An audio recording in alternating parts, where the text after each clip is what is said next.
महाराज जी भगवान मिलते क्यों नहीं? देखो भैया, भगवान का मिलना कठिन नहीं है, हमारा तुम्हारा सरल होना कठिन है।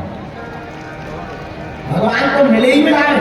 अब भाई कोई लापता हो गया तो खोजा जाए,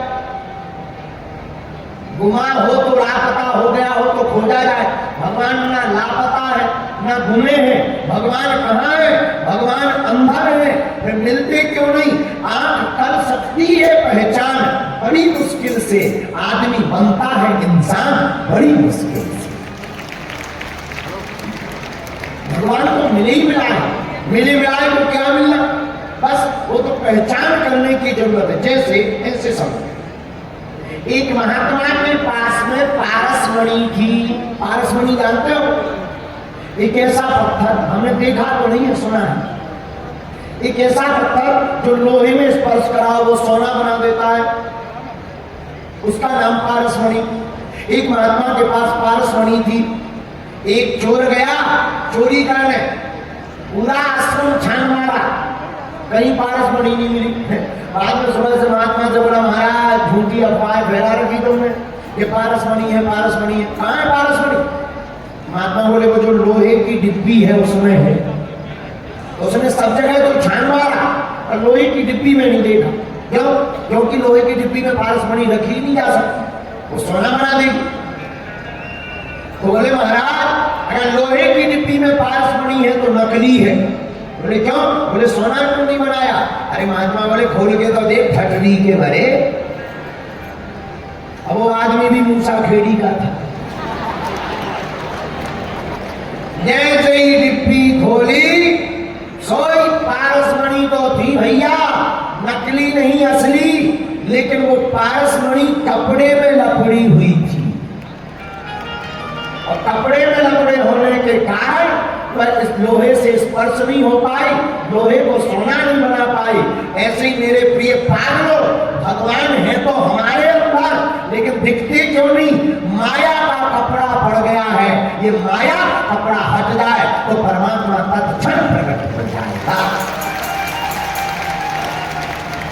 बस कितना होता है, इसको ऐसे भी समझो। एक बार हमने बहुत पहले 2 बार समझाया, तीसरी बार समझाया। एक बार की घटना है हमारी, वृंदावन के पास हम भागवत कथा कर रहे थे, लेकिन बहुत पुरानी बात नहीं, इतनी पुरानी भी नहीं है क्योंकि हम भी ज्यादा पुराने नहीं हैं, और हो गए होंगे 10 साल तो हो गए होंगे। लेकिन एक यजमान बोला, गुरुजी हमारी भी कथा कर दो। तो हमने एक साथ 2 कथा शुरू करी। सुबह टाइम यहाँ, शाम के टाइम दोनों टाइम कथा।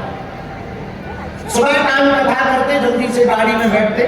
मारुति वैन गाड़ी थी किराए की, वो ओमनी आती है जिसमें गैस सिलेंडर लगता है, उसी में पूरे कलाकारों का झींका मजीरा ढोलक भरी, सब कलाकार घुसा जैसे भरे तो चल। और हमने वृंदावन की सुबह की कथा पूरी की। अब हमको झांसी के पास पहुंचना रहता था। गाड़ी उठाई, रफ्तार में हमने ड्राइवर से कहा लेट हो रहे, आज थोड़ा स्पीड में चल। ड्राइवर ने भी भर स्पीड में चलाई। ओमनी गाड़ी, छोटी गाड़ी, 80 के ऊपर जैसे हो जाए ऐसे वाइब्रेशन करे जैसे बुखार चढ़ाया, ठंडी वाला एकदम ऐसी कपड़े। हम कहे भैया पकड़े रहियो के अंतिम भागवत कथा ना हो जाए। नहीं डरो मत डरो। हम कहीं डरता हूँ नहीं रहे, कथा को जानी है, जल्दी जाना है टेंशन में। गाड़ी बहुत तेज, भयंकर स्पीड, एक खतरा हो गया। क्या? हम जहां से निकलते थे एक रेलवे ट्रैक था, लेकिन रेलवे ट्रैक बिना बैरियर। इधर से हम 80 की स्पीड में, उधर से 320 की स्पीड में ताप्ती गंगा एक्सप्रेस। उधर से ट्रेन, इधर से हम नजदीक पहुंच गए। हमने ड्राइवर से कहा ब्रेक लगेगा क्या? बोले अब नहीं लग सकता है। अब तो अगर ब्रेक लगा तुझे बिल्कुल बंदरिया सी कूद जाएंगे।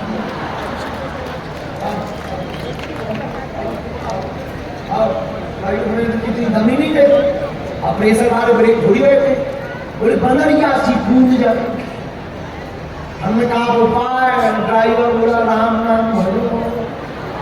हम कहीं भजन नहीं पड़ेगा। इधर से हम हॉर्न बजा रहे, हम कहा हॉर्न तो दे ही दो ट्रेन को, हट जा। उधर से ट्रेन में ताप्ती गंगा एक्सप्रेस 300, हम कहीं वो भी हॉर्न दे रही। हम कहीं ये क्यों हॉर्न बजा रहा? ड्राइवर बोला वो कह रहा कि माता, वो कह रहा माता। ने कहा रोक तो नहीं रहा ब्रह्मा, रुकनी नहीं है गाड़ी भैया। 320 की स्पीड में, वो 80 की स्पीड में आ रहा, हनन हनन भैया।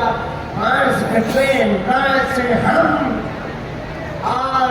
हम भी निकल गए, ट्रेन भी निकल गई साथ को साथ।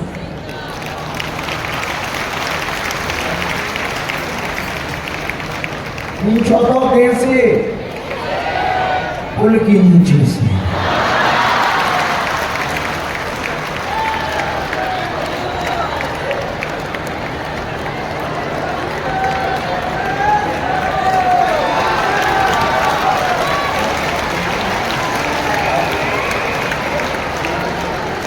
लेकिन लोगों जो बात बतानी थी वो बड़ी बात ये, हम निकल गए साथ सब, ट्रेन भी निकल गई, दोनों को कुछ नहीं हुआ। ना ट्रेन का बात आता तो होना ही नहीं था ना, अपना हुआ। बताया कैसे? पुल के नीचे से।